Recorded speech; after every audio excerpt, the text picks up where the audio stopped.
तृतीय वर्ष भूगोल के विद्यार्थियों के लिए जो हमारा अध्याय है प्रादेशिक भूगोल से संबंधित अर्थात द्वितीय प्रश्न पत्र का अगला बिंदु जलवायु द क्लाइमेट। एशिया की जलवायु के सामान्य अध्ययन से यह स्पष्ट होता है कि एशिया में वर्ष भर जलवायु संबंधी दशाएं एक समान नहीं पाई जाती। ग्रीष्म ऋतु और शीत ऋतु में जलवायु की दशाएं भिन्न भिन्न रूपों में पाई जाती है। सूर्य के उत्तरायण और दक्षिणायन होने के कारण कटिबंध विस्तार में परिवर्तन होने के साथ ही यहाँ की वर्षा, वायुदाब तथा वायु की दिशा में स्थानीय परिवर्तन होते रहते हैं। सामान्य रूप से संपूर्ण एशिया महाद्वीप में दो ऋतुएं मुख्य रूप से दिखाई देती है। पहला ग्रीष्म ऋतु और द्वितीय शीत ऋतु। एशिया महाद्वीप की जलवायु का अध्ययन और विवरण हम इन दो ऋतुओं की दशाओं में विस्तार के साथ करने जा रहे हैं। पहला है ग्रीष्म ऋतु। ग्रीष्म ऋतु की जो दशाएं हैं उसका जो मुख्य बिंदु रहने वाले हैं उनमें पहला ग्रीष्म ऋतु का तापमान, ग्रीष्म ऋतु में वायुदाब की स्थिति, ग्रीष्म ऋतु में वायु की दिशाओं और चौथा और अंतिम बिंदु रहेगा ग्रीष्मकालीन मानसून या वर्षा। तो प्रारंभ करते हैं ग्रीष्म ऋतु की सामान्य कंडीशंस ऑफ समर सीजन का सामान्य पहला जो महत्वपूर्ण तथ्य है वह है तापमान। एशिया महाद्वीप मुख्यतः उत्तरी गोलार्ध में स्थित है। इस महाद्वीप में ग्रीष्म ऋतु मार्च से जून तक होती है। मार्च के बाद सूर्य की किरणें उत्तरी गोलार्ध में अपेक्षाकृत सीधी पड़ती है।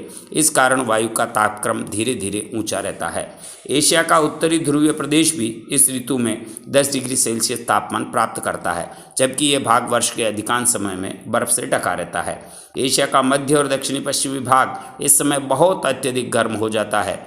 मध्य एशिया के कुछ भाग, अरब का मध्य भाग, इराक के मध्य भाग, पश्चिमी भाग, भारत का पश्चिमी मरुस्थलीय प्रदेश और उत्तरी पश्चिमी पाकिस्तान में इस ऋतु में लगभग तापमान 45 डिग्री सेल्सियस तक पहुंच जाते हैं। 26 डिग्री सेल्सियस समताप रेखा एशिया के मध्य भाग से होकर गुजरती है। पाकिस्तान में स्थित विश्व का सबसे गर्म स्थल जैकोबाबाद नगर का तापमान 50 डिग्री सेल्सियस से ऊपर पहुंचता है। पर पिछले कुछ समय में जलवायु में परिवर्तन, वनस्पति की विलुप्तता और औद्योगिक विकास के कारण इन क्षेत्रों में तापमान सामान्य रूप से राजस्थान के मरुस्थलीय भागों में भी, चूरू, जैसलमेर, बाड़मेर, जोधपुर में भी 50 डिग्री सेल्सियस से अधिक ऊपर पहुंचते हैं। दूसरे स्थान पर है वायुदाब की स्थिति।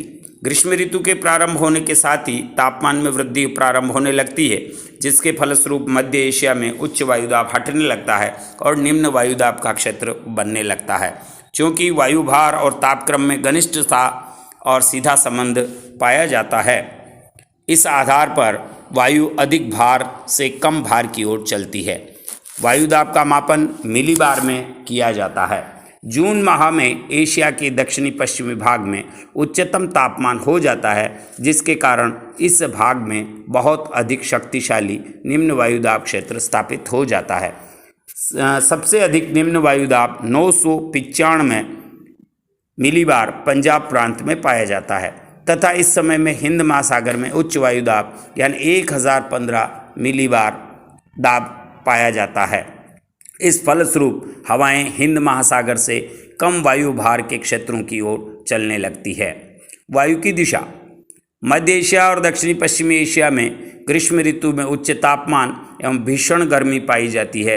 इस कारण इस भाग के तापमान की वृद्धि के कारण वायुमंडलीय दाब घट जाता है और न्यूनतम दाब का केंद्र स्थापित हो जाता है। इस प्रकार उच्च वायुदाब से निम्न वायुदाब की ओर हवाएं चलती है। इस समय में समुद्रों पर वायुदाब अधिक होता है, जिससे हवाएं जल से स्थल की ओर चलने लगती है। मौसम के अनुसार चलने के कारण इन हवाओं को मानसूनी हवाएं कहते हैं। वर्षा एवं ग्रीष्मकालीन मानसून। ग्रीष्म ऋतु में समुद्रों पर अधिक वायुदाब होता है, जिसके कारण हवाओं की दिशा समुद्र में महाद्वीप की ओर और जल भाग में समुद्र भाग की ओर चलती है। इस समय भारतीय उपमहाद्वीप पर एक न्यून वायुदाब का क्षेत्र विकसित हो जाता है, जिस कारण समुद्री हवाएं आंतरिक भागों की ओर चलने लगती है, जिनसे एशिया के अधिकांश भागों में वर्षा होती है। तापमान व उच्च वायुभार का विपरीत संबंध होता है। इस ऋतु में भारत के उत्तरी पश्चिमी भाग एवं पश्चिमी पाकिस्तान में अत्यधिक उच्च तापमान विकसित होने के कारण यहाँ न्यून वायुदाब का क्षेत्र विकसित रहता है, जिससे ये हवाएं हिंद महासागर से पश्चिमी पाकिस्तान व भारत के उत्तरी पश्चिमी कम वायु भार के क्षेत्र की ओर आती है। इन हवाओं से समुद्र के समीपवर्ती भागों में जहाँ इनको रोकने के लिए पर्वत मौजूद हैं, वहाँ पर पर्याप्त मात्रा में वर्षा होती है। उदाहरण के लिए भारत के पश्चिमी तट, बंगाल और आसाम में पर्याप्त वर्षा होती है। मेघालय पहाड़ियों में स्थित मौसिनराम और चेरापूंजी में संसार की सबसे अधिक वर्षा होती है। आंतरिक भाग तक पहुँचते पहुँचते वर्षा कम होने लगती है। ग्रीष्म ऋतु में समस्त एशिया मानसूनी वायु के प्रभाव क्षेत्र में रहता है। भारत में भी मानसूनी हवाएं चलती है। ग्रीष्मकालीन मानसून से Bharat, Pakistan, Indonesia, Burma, Malaya, Japan, चीन आदि देशों में वर्षा होती है। इस प्रकार दूसरे जो दशा है शीत ऋतु की, उनका वर्णन इस प्रकार है। उसमें तापमान एशिया महाद्वीप में शीत ऋतु की अवधि में अक्टूबर से फरवरी तक वर्षा माह तक यह शीत ऋतु रहती है। सितंबर माह के बाद की किरणें मकर रेखा की ओर बढ़ने लगती है। सूर्य की ये किरणें उत्तरी गोलार्ध में अपेक्षाकृत तिरछी पड़ती है, जिससे उत्तरी गोलार्ध में इन किरणों में बहुत कम ताप प्राप्त होता है। इस कारण एशिया महाद्वीप के उत्तरी व मध्य विशाल भाग अत्यधिक ठंडे हो जाते हैं। मध्य एशिया की उच्च पर्वतीय भूमि समुद्र तट से आने वाली आर्द्र हवाओं की अवरोधक बन जाती है और ध्रुवीय बर्फीली हवाओं से एशिया के इस विशाल भाग में शीत ऋतु का साम्राज्य स्थापित हो जाता है। वायुदाब। एशिया महाद्वीप के शीत ऋतु आरंभ होते ही जैसे जैसे तापक्रम कम होता है, वैसे ही वायुदाब बढ़ने लगता है। जनवरी माह में एशिया में कठोर सर्दी पड़ती है, जिससे एशिया के मध्य भाग में इस ऋतु में अधिकतम वायुदाब का केंद्र स्थापित हो जाता है। ध्रुवीय ठंडी हवाओं के कारण एशिया महाद्वीप में अयन रेखीय निम्न वायुदाब पेटी लुप्त हो जाती है। इस ऋतु में एशिया के स्थलीय भागों में न्यूनतम तापक्रम के कारण उच्च वायुदाब और समुद्रों में न्यून वायुदाब की पेटी स्थापित होती है। शीत ऋतु में मध्य एशिया में सर्वाधिक उच्च वायुदाब 1036 मिलीबार पाया जाता है।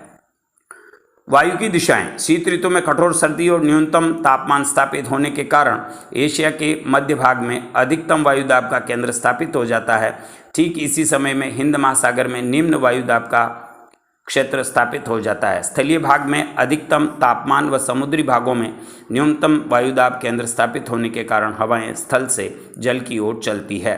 स्थल से चलने के कारण ये हवाएं संपूर्ण उत्तरी और मध्य एशिया में शीत व शुष्क जलवायु का विस्तार हो जाता है। वर्षा एवं शरदकालीन मानसून। इस ऋतु में हवाएं स्थल से जल की ओर चलने के कारण शुष्क व ठंडी होती है, जिनमें वर्षा की कोई संभावना नहीं होती। जब ये हवाएं तटीय भागों में पहुंचती है, कुछ नमी ग्रहण करके पुनः स्थलीय भागों में प्रवेश करती है, तो इससे कुछ वर्षा होती है। दक्षिणी चीन तट, जापान तट, हिंद चीन तट, श्रीलंका और भारत के तमिलनाडु पर शीतकालीन वर्षा प्राप्त होती है। इस प्रकार एशिया महाद्वीप के जलवायु की दशाओं का ये एक सामान्य विवरण आपके समक्ष प्रस्तुत है। दो प्रमुख ऋतुएं हैं। दोनों ही ऋतुओं के चार महत्वपूर्ण बिंदु है: तापमान, वायुदाब, वायु की दिशा और शरदकालीन मानसून। कुछ मानचित्रों के माध्यम से और कुछ चित्रों के माध्यम से इसे आपके लिए स्पष्ट किया गया। अगला जो इसी अध्याय से संबंधित बिंदु रहेगा वह है जलवायु का वर्गीकरण। धन्यवाद।